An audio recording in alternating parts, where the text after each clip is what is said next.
C'est inéluctable, nous allons tous mourir. Mais lorsque ce jour arrivera, une partie de nous restera, elle, bien vivante, nos réseaux sociaux. Alors qu'adviendra-t-il de nos comptes Twitter, Facebook ou Instagram après notre mort, ou nos données personnelles?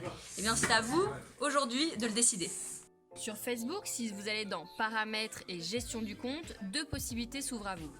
La première, vous choisissez de laisser votre compte actif et il deviendra alors un compte commémoratif.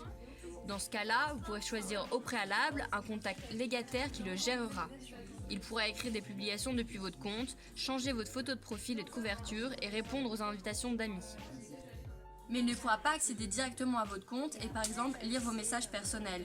Dans tous les cas, Facebook ne transmet pas les informations de connexion à un autre utilisateur.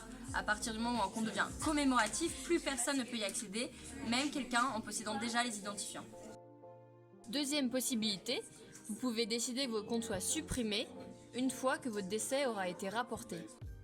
Si vous ne faites rien, votre compte sera transformé en compte commémoratif automatiquement dès que quelqu'un signalera votre décès. Et les démarches pour qu'un proche puisse supprimer votre compte peuvent être compliquées.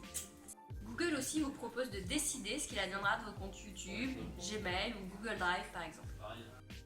Il vous suffit d'aller sur Gestionnaire de comptes inactifs et de cliquer sur le premier lien.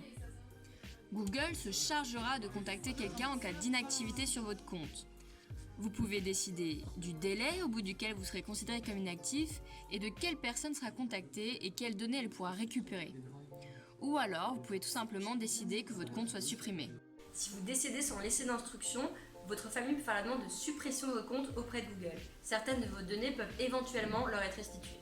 Sur Snapchat, LinkedIn et Twitter, vous ne pouvez pas faire de démarche au préalable. Mais vos proches peuvent signaler votre mort en remplissant un questionnaire et apportant un certificat de décès. Les comptes Twitter et LinkedIn peuvent être supprimés. Un compte Instagram peut devenir un compte commémoratif à la demande des proches. Rassurez-vous, ce n'est pas pour tout de suite, mais pensez à votre testament numérique.